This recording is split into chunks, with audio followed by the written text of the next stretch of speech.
All right, everybody. So, welcome back to part 2 of our Stranger Things season 3 coverage. And I'm here with Isaac. Hello. Say hi, Isaac. And this is my son, and my eldest son. And so we're going to go into, the next couple chapters or the next couple episodes of reviewing and going over some of the things that we noticed in the second half of Stranger Things. So the first thing that we want to, well, let's see. I guess it would be episode 5, right? Yeah. So we covered episodes 1 through 4, and episode 5 was just a little bit kind of. There was kind of a lull it's kind of a mid-series lull, but this is where Erica kind of takes charge, right? So episode 5, I think it kind of solidifies Erica a little bit, just a little bit more. She's real sassy. How she takes charge. How she kind of leads her team at certain points. I thought it was just really clever how they gave every person a lead. Some sort of Dustin was a lead role in that little team of 4. Robin later on becomes one. When she's cracking the code. Yeah, when she's cracking the code, and Steve when he has his leading them through the base and he wins his first fight. Oh yeah. That's right. That's huge because he had lost every fight up until that point. At least right? every fight that was shown in the series. Yeah, and yeah, I thought it was just really clever how they've given everybody just some sort of lead. Like, hey, follow me. Like their own moment to shine in the show. Yeah, exactly. That's another just testament to how great this show is. I mean, it's just like. Every character is valuable. I mean, even when that's why there was such a huge outcry in season 1 when they killed Barb, because she was the voice of reason for Nancy. Right. And it's like, hey, no, like you need to do what's right, and no, let's not do this. Hey, let's go. And then she died the way she did. But even season 2 with Bob, and it's like, no, you can't kill Samwise. You can't. And just fantastic, just writing. Yeah. But overall, I think it's just really good pacing, really good writing. There was something else that I wrote here because this is where Alexi becomes more prominent in the series When they when they're rating him. But do you remember that guy that was with? We'll have when we go back to watch episode 4 just to watch that fight that you're talking about. Let's go back and watch episode 5 because is that guy that's with Alexi? They're walking. Is that the guy in the post-credit sequence? That's what I had heard at some point, but I don't think it is. I guess we could just IMDb and see what see who that is in episode 5, who's in that, and then I guess just match it up with that post-credit Russian guy. I guess we could. Maybe somebody else has figured it out on subreddit or something like that, or on a subreddit post. And then.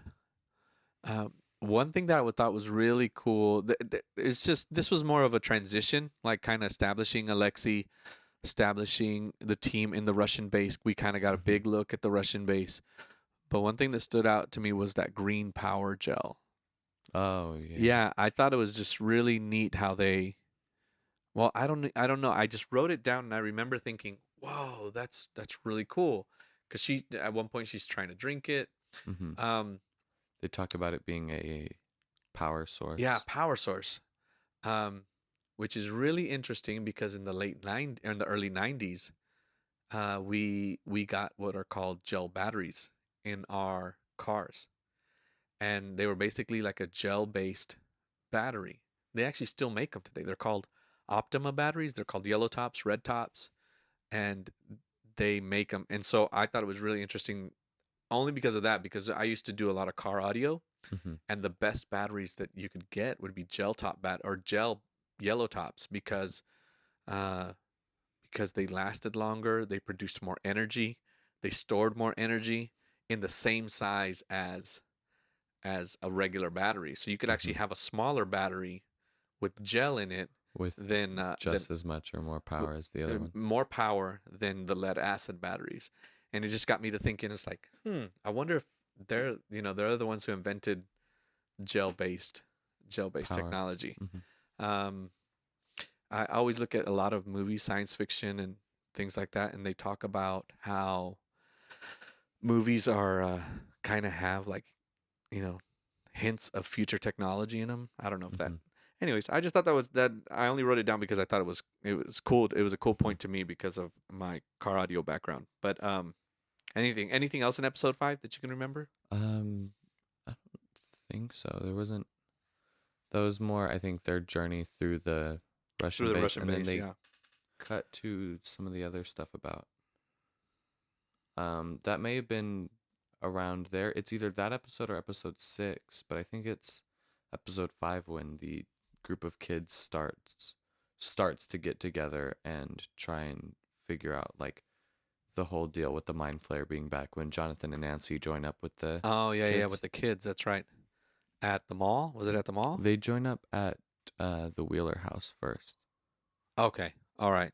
because they don't go to the mall until the end, like That's right. everyone Like together. episode 7, right? Hmm. Okay. Yeah, that's right. And When when it they're all starts to dealing come with, together. hmm when Yeah. they're all dealing with the whole Mike being upset about Elle breaking up with him, Oh, right. At the store. and then they call the girls there the next morning, like, "Hey, the mind flare is back." Okay. And Nancy calls because Mrs. Driscoll freaked out at the hospital when she was there Right, right, right, right. Okay.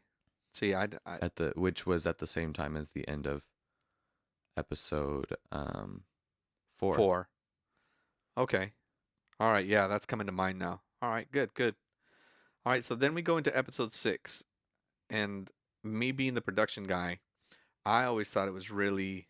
I noticed a lot of like weird details, like in the scenery or in the sound design or in the pacing of the movie. Not sometimes I miss elements of the story, like what you're talking about, because I'm so busy looking at. Oh, look, that's the old Doritos logo, or something like that. But did you notice that the alarm was the same alarm from Star Wars? Oh no, the one that's That in the base. yeah. It sounds similar to it. It sounded to me. I don't know if that was the same one, but it sounded like it was. But the other thing that they started talking about in season 6 was when they were in Episode the 6. episode 6. Yeah, they started talking about what constitutes a nerd. Mm-hmm. What's really funny is like the nerds of the 80s and the 90s are pretty much running the world today. Mm-hmm. And I loved how they kind of made nerd culture kind of cool. Cool. Yeah, kind of cool. Um, but what stood out to you in episode 6? Episode 6, that was when I think that was the episode when they had everyone at the cabin and they had the whole sequence of Elle going into Billy's mind and seeing Oh his whole yeah. backstory. And what would that be called? Like a, it's almost like it's almost like, remember in the Matrix where they call it the construct and it's all white? Mm-hmm. It's similar to that, but it's all black, Mm-hmm. right? And there's that thin layer of like liquid there, Water. Yeah. like The way they almost like a sensory deprivation sort of. Yeah, exactly, exactly. And actually, I wrote a note earlier. I thought it was really interesting how Elle needs like some sort of buzzing noise or something, some sort of Mm-hmm. static to get her into that realm. Mm-hmm. Like it's like in order for me to transport or astral travel my consciousness into that area, I need some sort of, Like you know, almost like a white noise. like a white noise to just kind of drown out any other noise. I thought that was really clever because the way I understood it, the way I understand like mind control programs from what I've read is that they would put you in deprivation tanks. Actually, there's another series called Fringe that in order for people to be transported into like these other dimensions that later on get revealed or into the minds of others, you need to be in a deprivation tank. Mm-hmm. Um, but yeah, I mean, I thought that was pretty neat. It was really cool how they showed that. There was two movies that I've seen. I think it was Lucy, and they both had starred Scarlett Johansson. There was another movie, I can't remember which one it was. She's like an alien being or something like that, and it's the exact same deprivation Mm-hmm. shot, like tank, where it's black, and then it's just like an inch of water on the ground or centimeter of water. Thought that was really neat. That'd be really cool to reproduce, like for some sort of dream sequence. And Yeah. then um, another one thing that stood out to me is when uh when Bob and Joyce, is it Bob? Yeah, Joyce were at Murray's place, and they were with Alexi Oh, Hopper and Joyce. Hopper. Yeah, when they were at, uh, oh, what's his first name? Isn't it Bob? No, Bob is Oh, Bob is Sean Astin's Sean character. Astin's character in season 2. Okay, a lot of great characters. But whenever Hopper was in, and Joyce were there, when they were talking about going back to, this is another detail that I just noticed, like going back to, um, the military base, like trying to figure out a plan. Mm-hmm. Like what are we gonna do? In the background, you'll hear like this Fallout music, like da da da da, like from the 20s and the 30s and the 40s, like that classic. Like have you played Fallout? I've played You've seen me the play it third a little, one, right? and yeah. So that music that plays on the radio, that Mm-hmm. like really classic vintage music, is actually playing in the background of that when Is they're it when they're talking making about, the phone call or when they're just at when they're his just at house? and when they're talking before the phone call. I thought it was a really interesting detail because that whole Fallout era of the 50s and 60s, when people were like, duck and cover, and Mm-hmm. that whole thing, if a nuclear bomb hits or whatever, that's associated with Russia, because they were the ones who were supposed to be nuking us. they that whole era of music was playing in the background while they're talking Mm-hmm. about going to the Russian To base, the the Russian fortress, and trying to infiltrate it and everything like that. I thought it was really neat, that a really cool detail in the background that they had. Um, Oh, jumping back to at the cabin, they also have that sequence that I thought was really cool. When they were arguing over how careless everyone is with Elle's powers, okay. and Mike kind of exposes himself, and he's like, What? He exposed himself. I missed that part. yeah, because he's like, Oh, you mean he revealed something about himself? He yeah, didn't expose himself. no, he He's like, "Hey, Al." he has that moment where he's going off on all of them and how careless they are, and he's like, because I love her and I can't lose her again, and everyone's just kind of like, whoa. Yeah, oh, yeah. Yeah, that I was pretty remember. cool. So how old are they supposed to be at this point? I know this is like, I think it's the summer before they go into high school. So they're 8th graders, Hmm. or yeah, They're because rising freshmen. okay, because when I was in 9th grade, I was still in middle school Hmm. in Arizona. Oh, In Arizona, our middle school was 7th, 8th, and 9th, and then high school was 10th, 10th, 11th, and 11th, 12th. 12th. Um, but most high schools are 4-year high schools. Hmm. Here they're that way. Um, but I thought it was really, um, so if they were in our middle school, I guess they could have been 9th graders, but they're probably in 8th grade. You're thinking? Yeah. Okay, that sounds about right. I probably didn't fall in love the first time till I was like 16 years old. So I don't know. Um, yeah, that was pretty interesting. Yeah, like a revelation of his, Hmm. that he revealed to everybody. Yeah. So back to the Russian base when Dustin and Erica are in the tunnel and they discover. What do you think when you saw the cage? Oh, Like, I. what's that? Like, what goes in that Hmm. kind of thing? And then Dustin has Yeah, because she says this revelation. He's like, they oh get my there and gosh. um, what's the character's name? Um, Erica? Which? Erica. Uh Yeah, huh. sorry, No, I no, no, it's could okay. only think Priya. Erica, she walks over to the cage while he's trying to get the car started up, and she's like, "Hey, how big did you say that Demogorgon was?" Oh, right, And right. he sees the cage and he's like, "Crap." Yeah, during this time is when the Robin um and Joe's character And Steve, and they're getting Steve, they're interrogated. getting interrogated that whole time. Uh, and one thing that is a pet peeve of mine, because they give him the truth serum, that Hmm. whatever that is, I don't remember what that chemical is. It's actually a real chemical. Michael from Vsauce actually, they gave him an experiment where they injected him with the truth serum, and it took like 4 injections to get him to just casually release information. Hmm. So either the military has a stronger form of truth serum, or truth serum is just a movie construct. It doesn't actually exist. But the point in bringing that up is when he was talking about, they had called the military and everything. That Mm-hmm. this is a pet peeve of mine, is when people say cavalry instead of cavalry. Cavalry. He said, "Yeah, the cavalry is coming." I'm like, "No, Jesus is not coming." It's But I think that's also a part of Steve's Steve. You character think is that he's dumb? he's not the sharpest tool in the shed. And because he makes multiple comments about Yeah, like that's different true. things that they say, and he says some things wrong. And I guess you're right. Hot dog, man, you got me again. Yeah, but so okay, so if that's part of his character, then it works perfectly. But if it's not, it's just like it just kind of grates my skin. It's like it's not Mhm. cavalry, it's cavalry. It's Right. cavalry because I was in the military and we had the first cavalry and the second cavalry and all that stuff.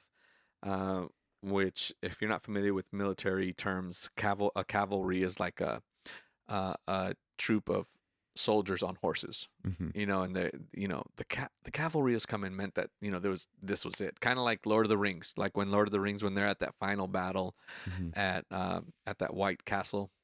What's that called? I don't remember what it was called, but when they come in and they're all on their horses, uh, And and they and all they like all rush down through the orcs and the trolls and everything, and then I mean the cavalry just kind of just storms right through them and just destroys tears them them. Yeah, apart. tears them apart.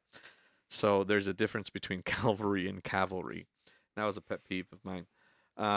And what did you think of Eleven's vision when she actually grabs onto him and then he takes her? Mm-hmm. Remember, into his story. I Yeah. thought that was really poignant because that kind of gave It gave everybody an appreciation for Billy. it lets you, I think, relate to him a little bit more because up until that point, he's just He's just a everyone. jerk. Yeah. Yeah. And then after that, which you can kind of see it a little bit in season 2 when he has the fight with his dad. Right. Um, that Oh abuse yeah. at home. Mm-hmm. But then when they have that moment and you see, him going from being happy when his mom is around to after she leaves, and then his dad, beats on him and he gets this sense of bitterness, and then he gets that anger towards Max and his stepmom because they're not his actual mother. Yeah. And then he ends up being responsible for Max, Mm-hmm. which he never asked Which, yeah. for and stuff like that. So yeah, there's huge abuse and abandonment issues that Mm-hmm. we see that Billy have, and and later on we start to see a little bit more of how that plays um into the culmination of his character. Mm-hmm. When so later on they talk about the 7 feet, the 7 foot Mm-hmm. wave, right? But did that get shown in that sequence too? Yeah, because when she's watching, she sees the whole sequence, Mm-hmm. and then um after that she starts to see all the clouds The with bad the stuff. red storming through Yeah. it, and she starts running through that and seeing all these other But visions what did of the his seven? What past. was the significance of the 7 foot wave? Just I think because that whole scene I think is like his like central memory of his mom, Uh huh. and so he probably remembers every single detail of that memory. And Okay. so that was the big thing that's like would be the indicator of that is him having this memory of this 7 foot wave and his mother. So it's And like one of those. It's like one of those gentle memories that he holds hmm dear, kind of thing. Like this is who I am. This is what I hmm am at the core. I don't know.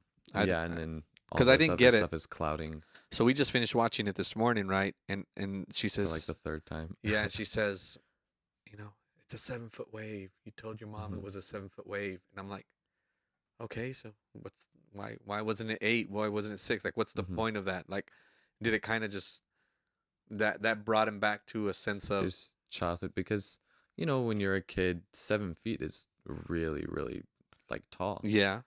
And so I think that takes him back to his childhood, like, oh, this was a memory of when I was younger, when 7 feet was a lot bigger than it would seem to me now. But why did that help? I don't understand why that helped him like come back to himself.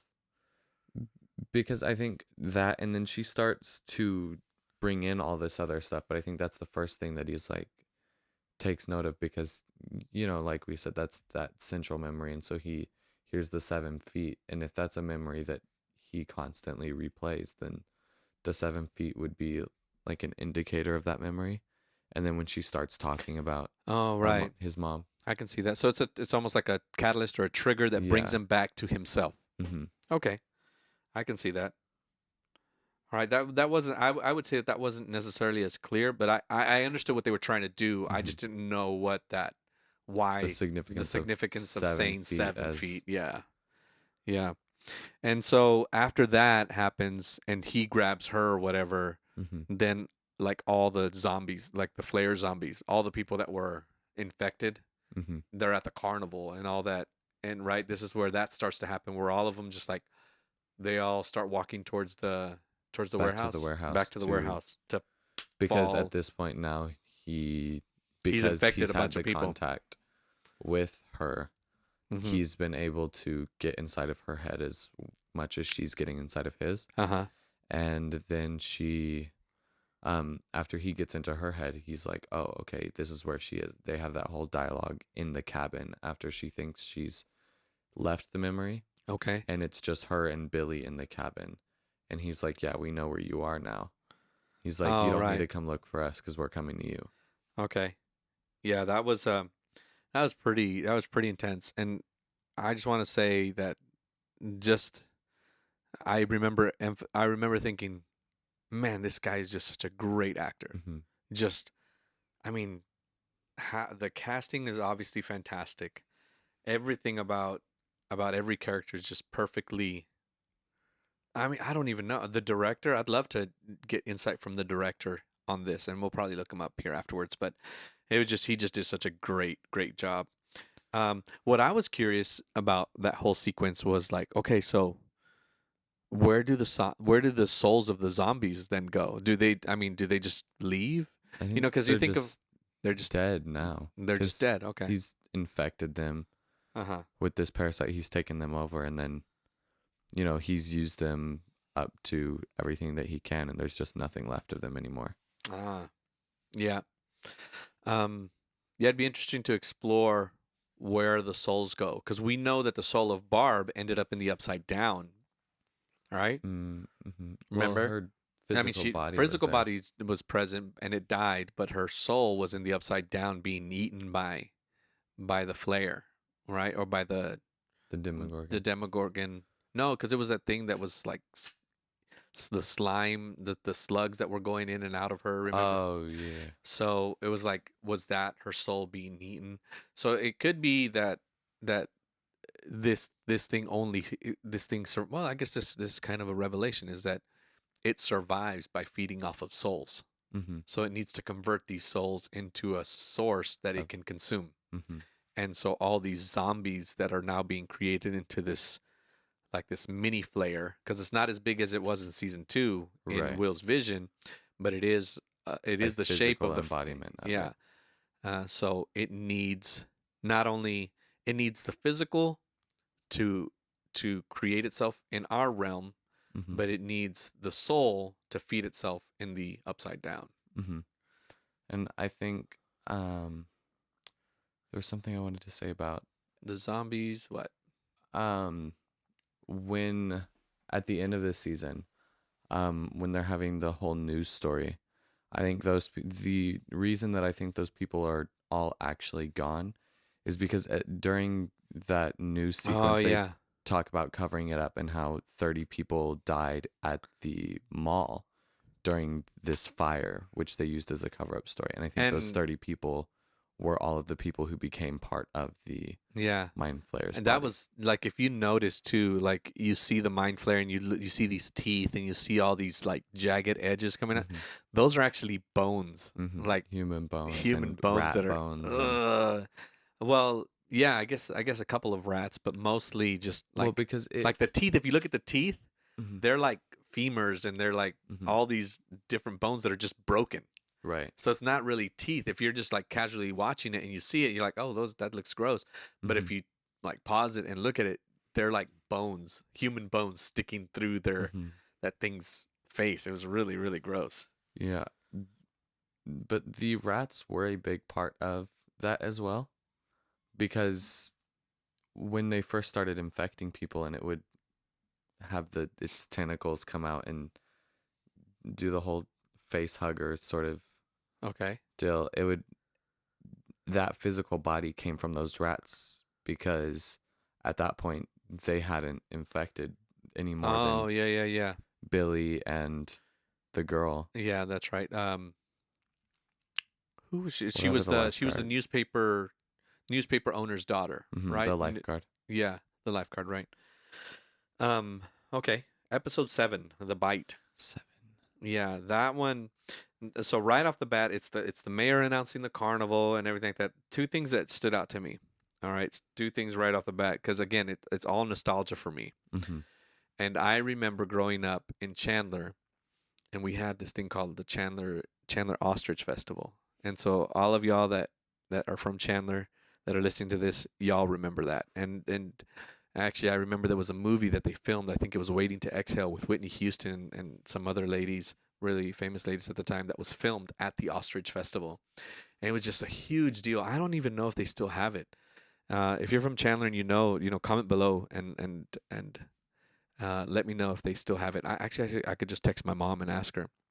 But I remember that was a huge part of our upbringing, just going to these little carnivals. Um, because sometimes it was the same carnies year after year. Mm-hmm. They had these carnivals, and people would just it was just the same rides, it was the same stalls. But I remember we looked forward to it every year. It was really cool. Not only that, but also when we would go to Mexico, because we'd go to Mexico in the summer, and probably during Christmas. I can't remember exactly when this took place, but they had a carnival called La Feria de las Uvas, which was the festival of grapes, which was when the grape harvest would, I guess, I would presume that it was when the grape harvest would come in, and then they'd be celebrating, in my hometown in Sonora, Mexico. They have huge wineries and huge fields of just grapes. And so they would do this, I guess, to celebrate, the harvesting of the grapes. And carnivals was such a huge part. They don't do that nowadays. Like, I don't, um, I mean, I think now, like, especially maybe in this area, you Mm-hmm. have Worst Fest that Yeah, we everybody have looks Worst forward. Fest. Well, they had a few months ago, they had the carnival that was at Rotama. Yeah, but I think that's becoming the norm too, because they've had it for a couple of years, haven't Mm-hmm. they? I think so, yeah. Yeah, and then they have, well, every place has a Fourth of July, but I think it's really cool that they have something that's unique to this area, kind of like how the Feria de las Mm-hmm. Uvas or the Right, right. Ostrich Festival was to Chandler and in my hometown in Mm-hmm. Mexico. In Broken Arrow, they had the Rooster Fest. Ah, you're right. They had the Rooster Fest. That's right. We were there for 3 years back in 2009, 10, no, 2010, 11, and 12. And that was like was that in the spring? I think What so, were they yeah. celebrating? Were they celebrating I have no roosters? What idea. was? I just remember going, us and the I Elliots. don't remember there being any roosters or anything like that. No. It's just called Rooster Fest? Would they Yeah, it have was like? Did just they like used to have like Rooster Fest. I cockfighting and just stuff like remember that? the rides.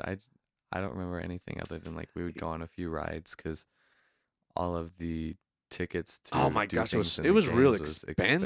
expensive. It was ridiculously expensive. It was like, I guess we could have bought like the day rides, but since we Mm-hmm. were 4 kids and 2 parents, that would have been, geez, for us at that time when we were going to school, that would have been $150 for one day of just. Mm-hmm. And I'm pretty sure that after like 2 hours, everybody'd be like, "Okay, I'm done. We're going home." The cool thing was that it was across the street. Mm-hmm. It From wasn't, yeah, from the apartment complex we lived in. But yeah, so I really like. Actually, you know what? And I've never been to Worst Fest. But I'm gonna make it a point. You saw the other day when we went that they're remodeling they're rebuilding the all of it. rebuilding that whole Landa Park area. It looked really nice too. Mm-hmm. Like, it looked really exciting. So I'm actually looking forward to it a lot this year. I think this will be the first time since I've been in the New Braunfels area since 2012 that we'll go. Have you ever been to the Worst Fest? I haven't been to Worst Fest, just like Wassail Fest and things like that. Oh, Wassail Fest, that's a good one too. Yeah. But yeah, Chandler had the Ostrich Festival, which is was really really fun growing up, and so those things were like part of our childhood. Like Mm-hmm. I have fond memories of the Ostrich Festival and the other carnival that I told you about. So I thought it was really neat how they incorporated. I mean, this was the Fourth of July celebration, so it wasn't Mm-hmm. necessarily the same thing. It wasn't like a Hawkins festival specific Right. to Hawkins, but anyways, the nostalgia of carnivals coming through town back in the day, that was huge. That was a really really big deal. Um, some of the rides that stood out were the Glass Maze and the Gravitron, Mm-hmm. I remember the and Gravitron. then just the mean carnies. I remember the carnies were just horrible people. You know, you would get to know a couple of them if they stayed long enough with the carnival, but yeah, they were just always angry. You know, it was really really cool how they portrayed that carny that was in the Gravitron, Mm-hmm. because she was just mad, really really mad. Um, do you remember anything from the Rooster Fest that we went to? Just other than Mm, the rides were not at expensive. all. I remember having there like those little roller coasters that they would have at all Yeah, the those. little cheesy ones. And then every carnival that I've been to has always had the same sort of fun house where you go in. There's the little mini mirror maze, and then And then the the big slide that goes all the the way down. tunnel that And you try to walk through. Yeah. Um yeah, those are cool. I guess depending on their consistency, hmm they could probably be fun.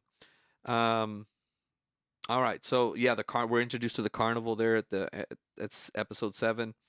Um uh what I thought was really interesting is, okay, so then the mind, the Nancy's family, the Wheeler family gets stuck at the top of hmm of the thing, and then the little girl sees the mind the trees flare, moving. trees moving because it's going towards the cabin, hmm and so they have this sequence where they're blocking everything up, and then Will feels the Will feels the mind flare with his neck, and then the fight starts, hmm and so there's just this fight.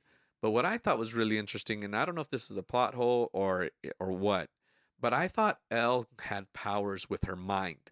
But in this sequence, she like if Is she only has it with her hands, hmm and I thought that was really, I don't know. I didn't think that made sense because the whole thing in season 1 was that they were able to give her telekinetic powers because of her mind hmm powers, not because of her hand powers. It kind of turned into like a Jedi thing for like me. she It's like, was channeling the energy. yeah, through her hands, which I can see how channeling could help, but the hmm fact that it was just like, Because of how strong the mind flare is, yeah, perhaps. yeah, I thought it was um yeah, I just thought it didn't make any sense that hmm she could only do it with her hands.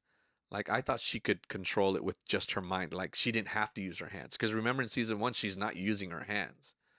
I mean, she does use her hands to kind of portray like this powerful hmm scene. But remember at the part where she's bringing Will back, or Mike, up from the quarry, Yeah. right? When she's bringing Will back up from the quarry, she's just kind of just like staring, hmm staring, and she's got the bloody nose and everything like that.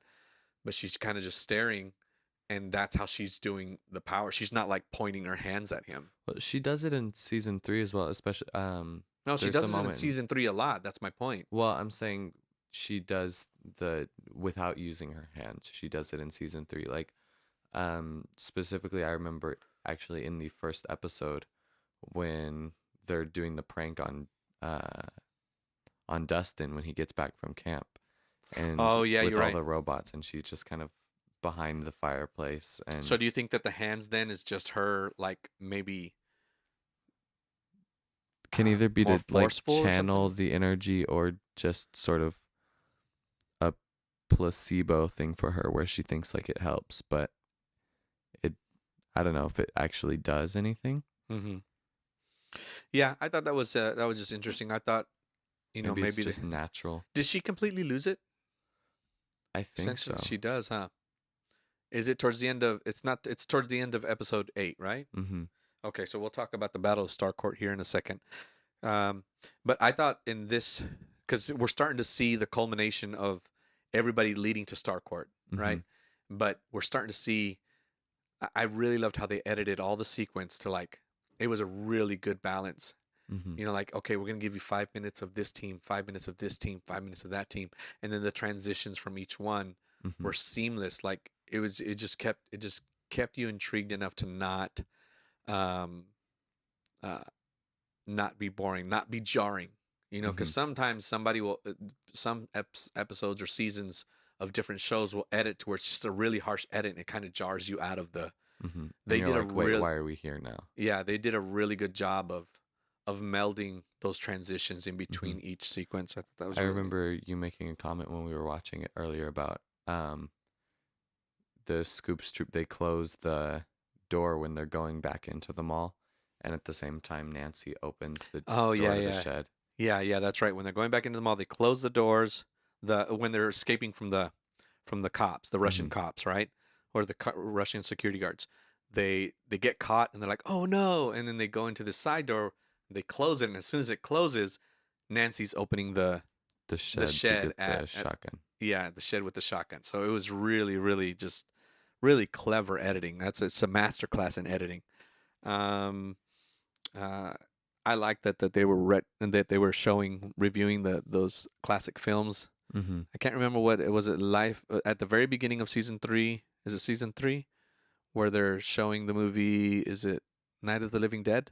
I think so. Yeah. And that was a foreshadow Mm-hmm. too, because you're talking about like these zombie people, Mm-hmm. right? And that was a foreshadow into the later episodes of the season. And then now it's Back to the Future. I'm wondering if that has anything to do with anything. Right. Because everything's on purpose. Mm-hmm. So why do they show that movie? It's like we got to go back to the future, which to me it has something to do with my prediction about season 5, Mm-hmm. Back to the Future. But we'll talk about that here in a second. Um, I thought it was really neat, and there's a lot of you work at a movie theater, Mm-hmm. and there's another movie theater called the Draft House. You work at Evo, and I like how they um, let's see here. Got a text. Hold on. Uh, how they're starting to reshow. Well, a lot of theaters do that, right? A lot of I don't know. theaters Are you talking about the show the flashback? classic, show the Mm-hmm. classic flashback cinema, Mm-hmm. right? Or Throwback Thursday or whatever. Um, I think we're actually doing we're Back to the Future next week. this next coming Sunday, right? Mm-hmm. Yeah, I'm gonna try to get to that. One thing that your sister mentioned, well, she actually was mentioning it and clarifying it for me because my question was like, how do they make these supermarkets and these things look so good? Mm. Like, I have a script where it goes to the back in time, and they interact in this blockbuster Oh, in one of right. my scripts. And I'm like, man, I need to find out how they made that, or where can I find one? Because there's only one in existence, Mm-hmm. and it's somewhere in Montana or something like that, Idaho. I don't remember. Um, but well, I guess they would just create these supermarkets and these Mm-hmm. stores to make them look like the original ones. They did Uh, that in the Captain Marvel movie as well, where they created a blockbuster. uh-huh. Yeah, that's right. That's right.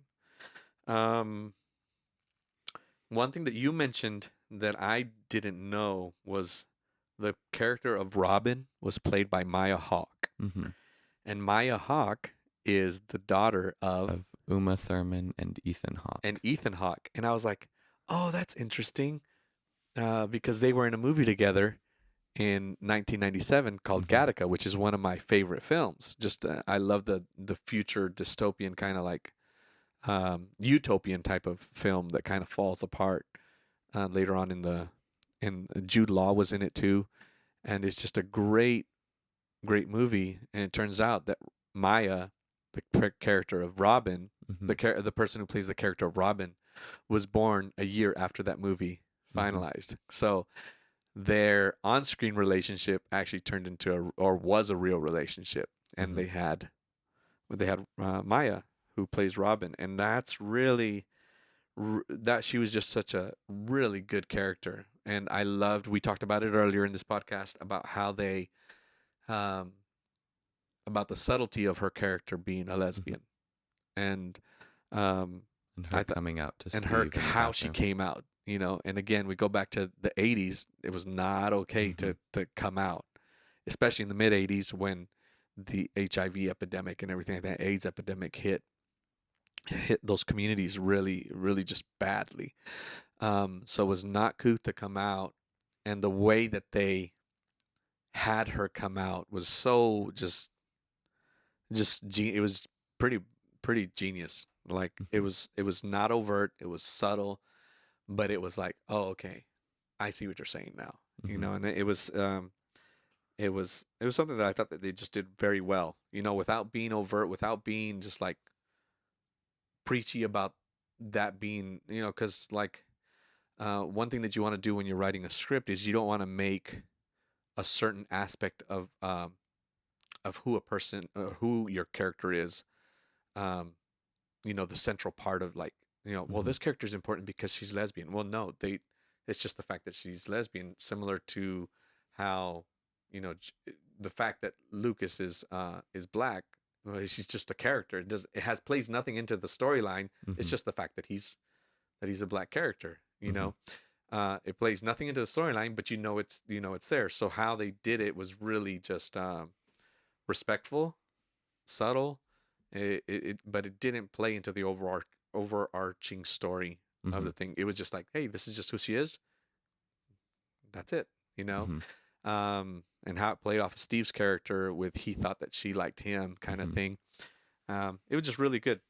And then we're starting to get the culmination of all the teams coming together, and now we see Murray, Alexi, Joyce, and Hopper coming into the carnival, right? Mhm. And at the carnival is one of the worst parts for me because that's when Alexi died. Because Mhm. they built this character to be such a great character, and then Arnold Schwarzenegger kills him. Actually, it wasn't Arnold Schwarzenegger, but there was some parallels to. I read a couple articles where they said that they were going for this kind of Terminator-esque Mhm. character, and the character's name was Andriy Evchenko, and he did give off that. What are you laughing at? The way you pronounced What? What's Andre? Andre? What's wrong with how I pronounced it? it didn't sound right. That's Andrei Ivchenko. Is that how you want me to pronounce it? It's like do it with a Russian accent. I thought it was his name is Andre. Andrei Ivchenko. um, he gave off that Terminator vibe. Dude, shut up, or you're not gonna be invited back to. But what you know, the way they had that character just portrayed was really cool. I mean, I got the Terminator vibes from him from the very moment they showed him earlier in the Mhm. season, and I actually thought he died in the maze, but it was really neat. Because he doesn't die here. Does he die in episode 7? Mhm. Episode 8. Episode 8? That's when like Oh, all when of they're the that's big right when deaths happen.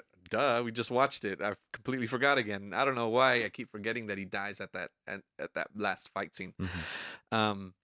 Um, but what I thought was really cool about this whole thing when everybody starts to reveal, um, when they all meet up at the at the Star Court Mhm. and they start all spouting off what was going on and what's wrong, and you Mhm. know they're trying to figure out L's bite and everything like that, and like Russians, what Russians? Oh my Mhm. gosh! And what I think was it was in the background, you could hear it, and I don't know if you caught it, but he says, "We're in a full blown Red Dawn situation." Mhm. I remember that. Yeah, do you know what what that means? No. Okay, so in the '80s there was this movie called Red Dawn, and it was one of those just conspiracy movies that the Russians are going to take over the United States. And the idea in this movie is that Russia invades northwest the United States through Alaska. So they conquer Alaska and then they start coming down from the northwest, and basically they invade the United States.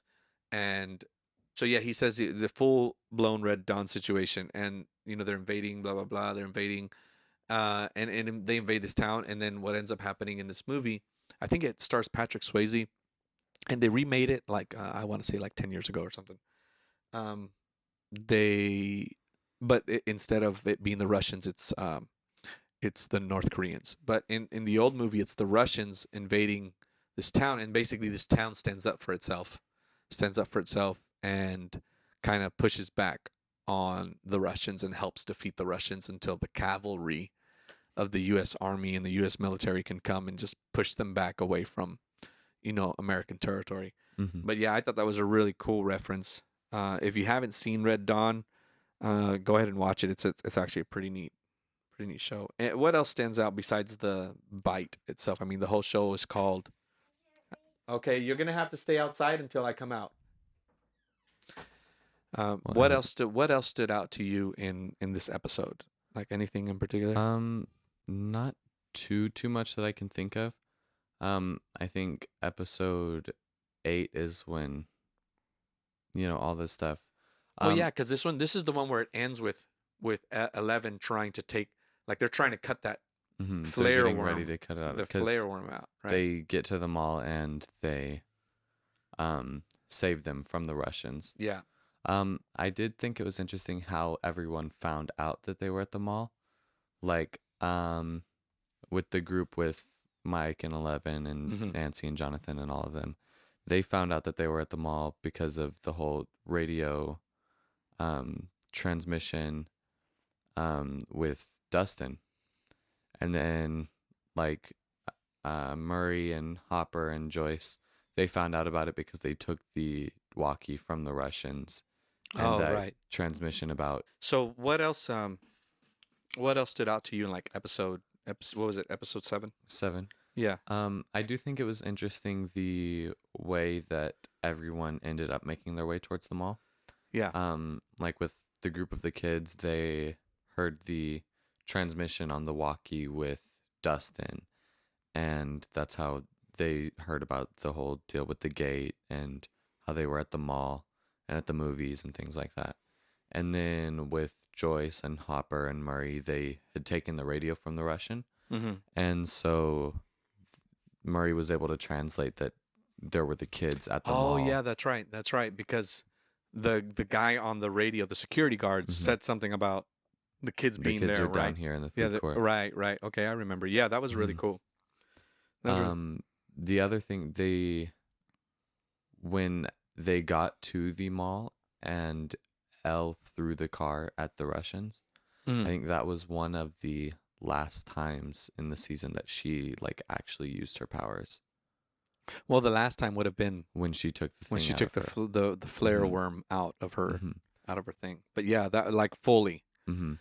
Yeah, actually, I think that's what did it, right? That's what Mhm. the worm is what she no longer had. Yeah, Like that was the last bit of energy she had. mhm. Yeah.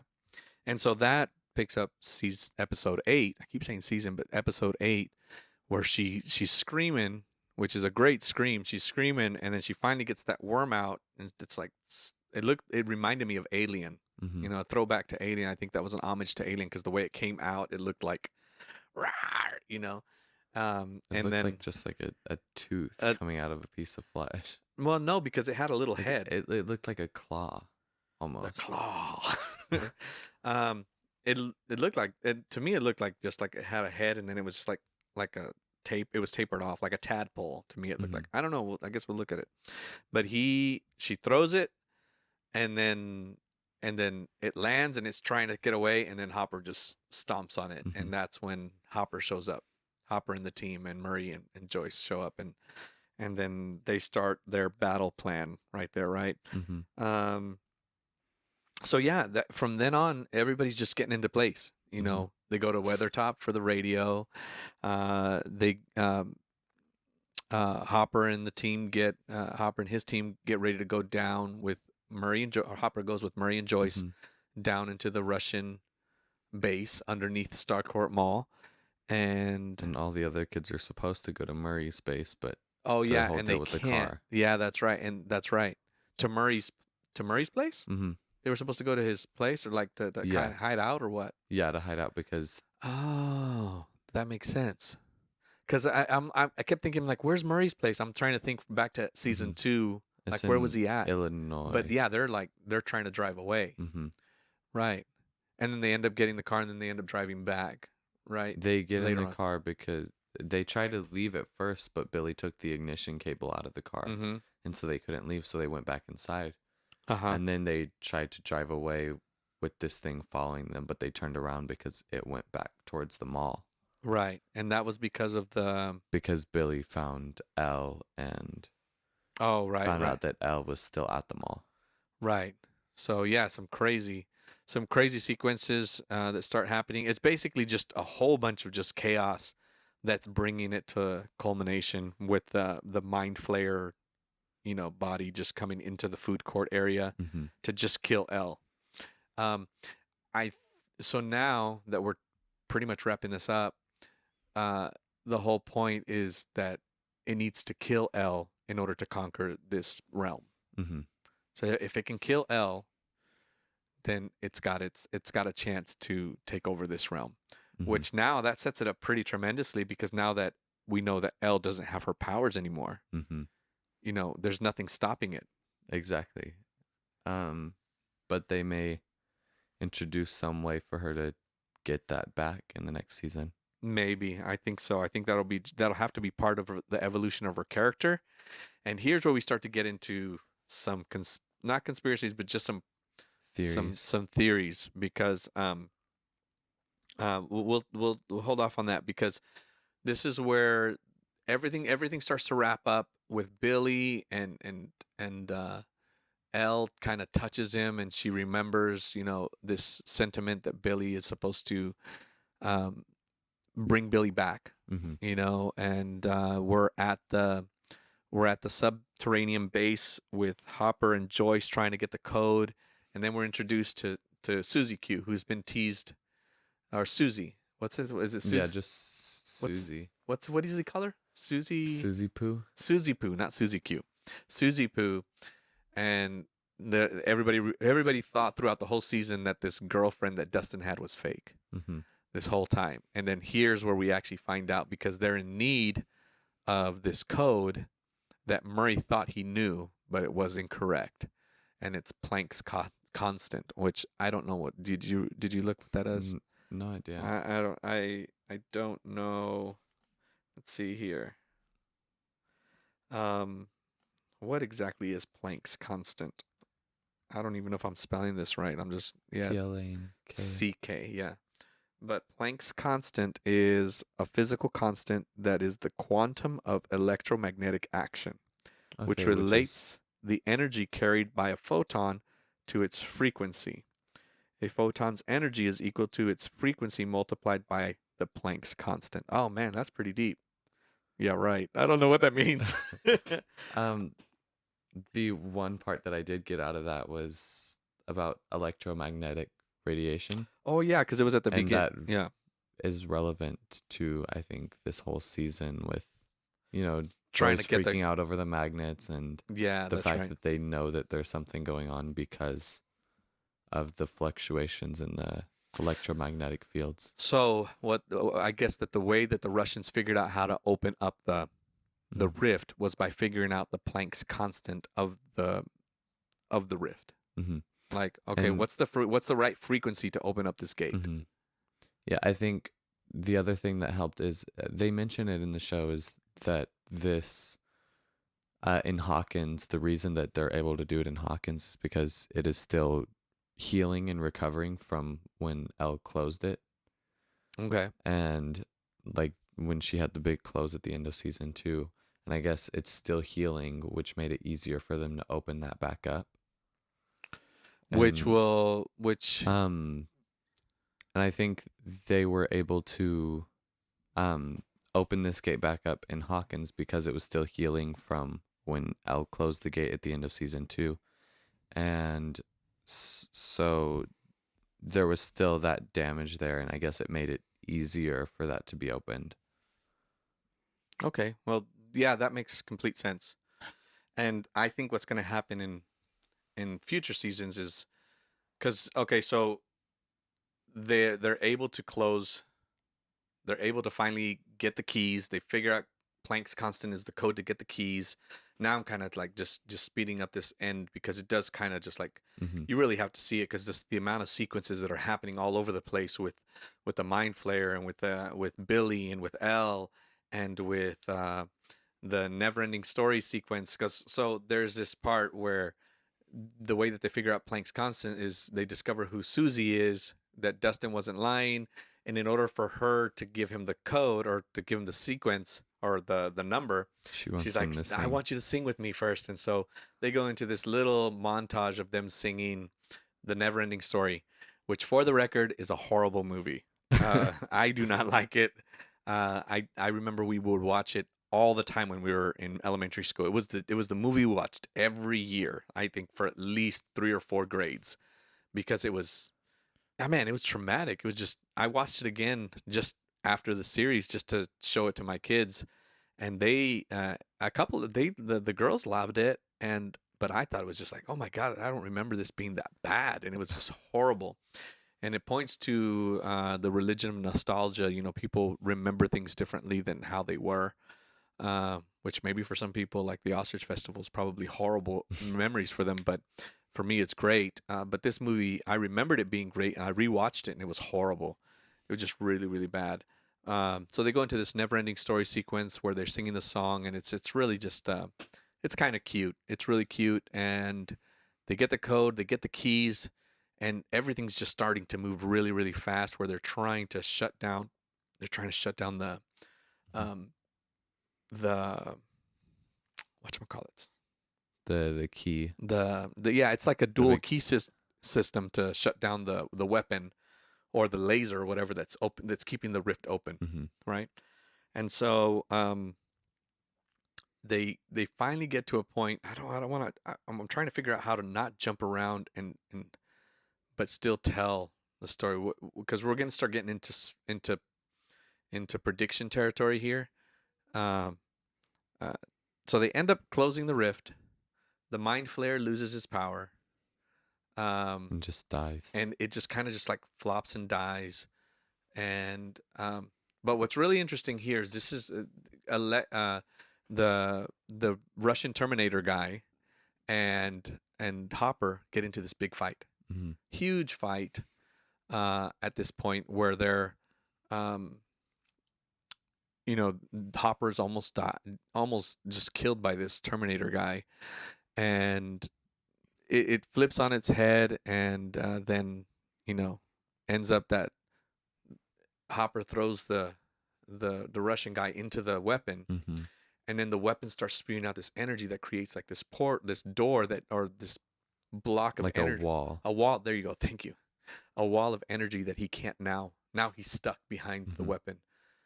And the crazy thing about it is that Joyce has to turn the keys, but he can't get out. And she's like Hmm. waiting. He's like, get over here, get over, and he can't. And Hmm. you have this And montage where he kind of looks at her. the issue with that is that once this weapon explodes, it basically incinerates everything Because around this it. is what happens at the very Hmm. beginning when it overloads the energy, It destroys and it everyone who's destroys in there. everyone who's in that Vicinity. scenario. Yeah, in that vicinity. Yes, thank you. Um, and it's a really cool sequence at the beginning that's mirrored there at the end. And what ends up happening, and here's where we get into a little bit of spoiler territory. We see Hopper standing right next to the weapon, Hmm. just seconds before um, the Joyce turns the keys Hmm. to explode this device. And so she finally turns the keys. And the screen like blacks out The for a screen few blacks out seconds. for a few seconds, and then it cuts back to the weapon, right? Yeah, it comes back up And as the it's like, weapon's starting to it's starting explode. to explode. But and this is a huge spoiler, everybody, huge spoiler. Uh, but Hopper isn't there anymore. Yeah, he's not next to He's the not next to the machine. weapon. He's not next to the machine where he was. Hmm. So I didn't notice that until you mentioned it. It's like, look, he's not there anymore. And then we're like, oh wait, we rewound it, and like, sure enough, Hopper, before it goes black, Hopper's standing right next to the weapon, and then it goes black, from like a wide shot, and then it goes black, and then it comes back to the weapon just starting to, like, about to explode, and Hmm. then it explodes, but Hopper's no longer standing in the same spot Hmm. that he was. He's Uh, not on screen anymore. Yeah, he's not on the screen anymore. The clever editing makes it so that you're just concerned about this thing exploding. You don't even notice because it happens really, really fast. Hmm. And so that's a huge key for season 4. Why is it a huge key for season 4? Well, we'll get to that in a couple seconds. But that explodes, the machine explodes, and the rift starts to heal itself and close. Mm-hmm. And it closes, it cuts the mind flare off from the embodiment of the mind flare at the mall. He's already Billy dies here because Billy and 11 have this interaction. And it brings him full circle to where he stops the thing from killing her. Yeah, and yeah, he stops the mind flare monster from killing 11. Sacrificing And so he himself in the sacrifices process. himself and he becomes the proverbial hero for 11. And then it all just kind of just like just shuts down. Mhm. And then there's just sorrow everywhere. Billy's dead. Max is just distraught, the sister. And Joyce and Murray are just in shock that Hopper is now Dead. he is dead. He exploded in that explosion, or he disintegrated in that explosion. And so everybody's like, just kind of reeling. And then what happens? What happens after that? The cavalry shows Oh, up yeah. and they start to cover up the Yeah, the cavalry shows up. So we have this one character that was in season 2. Dr. Owens. Dr. Owens shows up to kind of like witness the last bit of it. And he's like, oh no, what happened? Kind of thing. And he sees the rift that was open because Dr. Owens was part of Season the 2, American he ran the American opening of the rift. the And he was technically behind the scenes in season 1, but he was in charge in season 2 where he almost died. And now he's head of the military organization that's here to clean it up. And then it cuts to, what, 3 months later? First it goes to the parking lot that's when 11 finds out about Hopper, and everyone gets reunited and whatnot. Yeah. And then it goes to the news story after that. Yeah, like 3 months later or something like that, right? 3 The months news later, story and it's a covering up huge and- cover up. It's a big old hot piece about, oh, little towns of Hawkins, and you said there was hell. What was the title? What did it say? It said "Welcome to Hawkins," but they had spray painted hell over the word Hawkins. Yeah, and there was something that you mentioned that Hopper had said to Oh, Evchenko. just like a little nod when he was like, "I'll see you in hell," right before he throws him into the machine. Yeah. So right before the machine explodes and he throws him into it and it creates that energy wall, he says, "I'll see you in hell." And then I had made the comment that what if he is in the Upside Down, then he would be in Hawkins still, because he's not gonna get all the way to Russia like on his own. Yeah. Because the Upside Down is just a mirror of the regular world. Russia is super far away from Hawkins. Yeah. And so likely, at least when he first goes into the Upside Down, if that's what happened, then he would still be in Hawkins. In the Hawkins Upside Down. Right. Which could be a nod to that hell that he was talking about. Yeah. Yeah. Yeah, that's really good. That's a really good insight. Let's see here. So, yeah, everything starts to wind down, and then the government just covers it up. Just this huge fire at the Starcourt Mall, and cover-ups for dead people. Bob and Barb make a cameo appearance, and yeah, everything kind of just starts to slow down. And Joyce and Jonathan and Will decide to move, which is something that they wanted to do in season 2, and then they take Elle with them. They take Elle with them.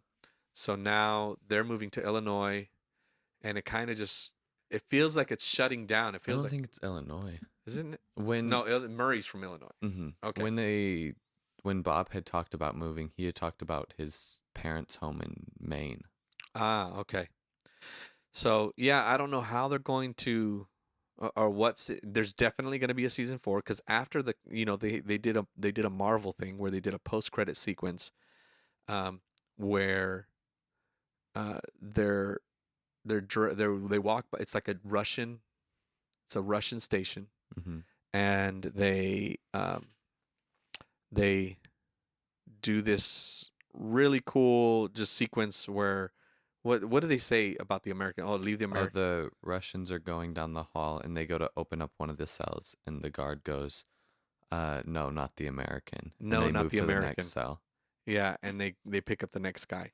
And so now we're just talking about, possible who was the American. Mm-hmm.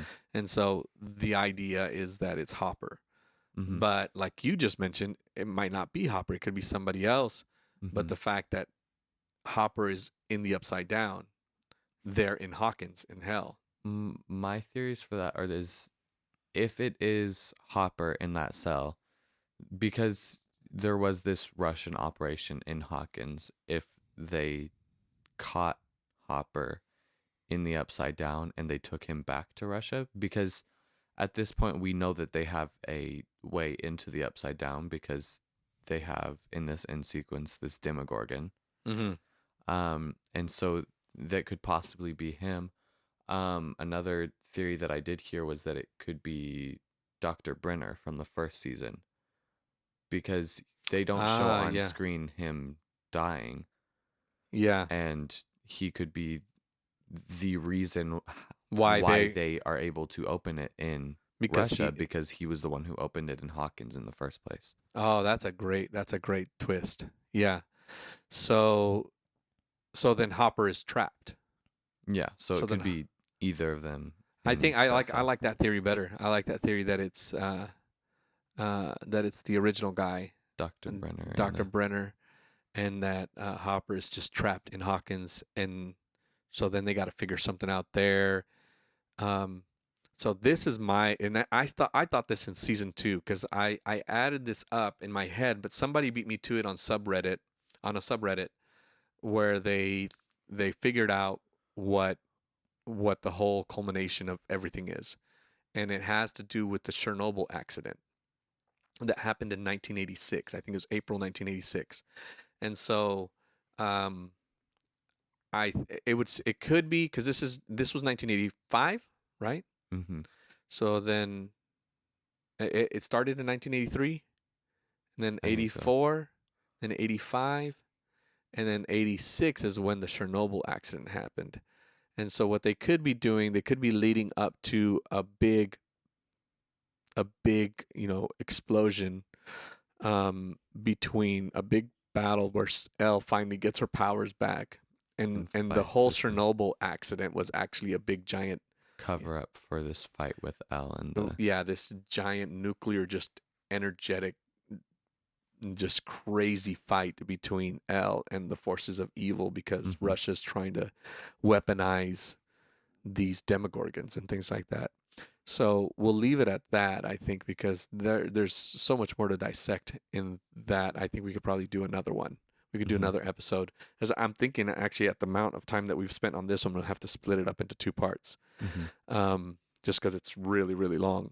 But uh, or just smaller chunks, just smaller chunks. But my point is that there's a lot to digest there as far as that theory, Mm-hmm. um, which I'd love to go over, but it's just so much cool stuff because of how Chernobyl happened. And so this leads me back to the very first point that I made about the podcast, about the writers, and what inspired them. Mm-hmm. So if they wrote this around 2014 or 2015 or whatever that looks like, because they released it in October of 2016. Around that time was the 30th anniversary of Chernobyl. Chernobyl and the Chernobyl incident. And what's interesting is that in about 2011 or 2012, they started to build this thing called the Megatomb, which was okay. So when Chernobyl happened in 1986, I think it was within, I want to say, a couple of years. They encased it in um, in like this steel because it was just the radiation So was much leaking. So, yeah, so radiation. much radiation, and so they said that this entombment, this metal cage, will only last about 30 years. So Mm-hmm. said we need to figure out a plan. So in the early 2000s, they had this competition to see, or just this design competition, like, hey, we need a new plan to cover up Chernobyl. And Mm-hmm. so they actually completed it in 2017, where they covered it up with this giant, like, is the largest structure that humans have ever made. I mean, it's twice the size of the Eiffel Tower. It's huge, where they entombed uh, the Chernobyl site with this giant dome, and we'll watch it. It's actually pretty cool. This giant dome, and then they put robotics on the inside so that the robotics will actually, over the next 100 years, will be used to dismantle the nuclear reactor that exploded. But my take is that during that whole time when that was big news in Eastern Europe, is that the brothers then got the idea, oh, what if that was actually just a conspiracy cover up? Mm-hmm. And so I think that's what actually ends up being the big What giant, everything is building up to. what everything is building up to. Yeah, like the Chernobyl incident becomes L's final battle, Mm-hmm. kind of thing. And that's going to be really cool. I mean, that's a huge theory, but I think it fits perfectly because Mm-hmm. everything's. I mean, the Russians, the energy spikes, the way that everything is just kind of evolving, and then the way that end up in Russia. They probably won't use Chernobyl per se, Right. but they'll even be able to use footage from then, like real life footage, because it was bad. Like it was Mm-hmm. really bad, like worst nuclear disaster ever. Mm-hmm. And they'll be able to use that, and they'll be able to use footage. But then not only that, but they'll be able to use modern footage of the location Mm-hmm. because it's an actual place. So the way that works is it's gonna be neat to see how they figure it out. Yeah. What do you think? I think it'll be interesting to see how everything plays out once they start revealing those key plot points for the next season or potentially couple seasons. Oh yeah, yeah. So yeah, that's pretty much it. That's our take on season 3. If you have any conspiracy theories, make sure. I just want to remind everybody to like these podcasts, subscribe, and I'm telling you what, this is just a really, really great series. I hope you enjoyed our take on Stranger Things. We're really excited about what the future has because we love media here at our house. We love movies, we love shows. I mean, every generation is just made up of a bunch of stories, and so this story is really something that stands out in our era, in our time, and it's just a really good storytelling. And so if you enjoy stories, I think that you will enjoy Stranger Things. Isaac, thank you so much for being on this, and I'm definitely going to have you on a different podcast, maybe talk about some different movies and stuff like that. You have a lot cooler insights than I do. So yeah, so that's it, guys. Make sure you like it, make sure you subscribe, make sure you share, and that's it.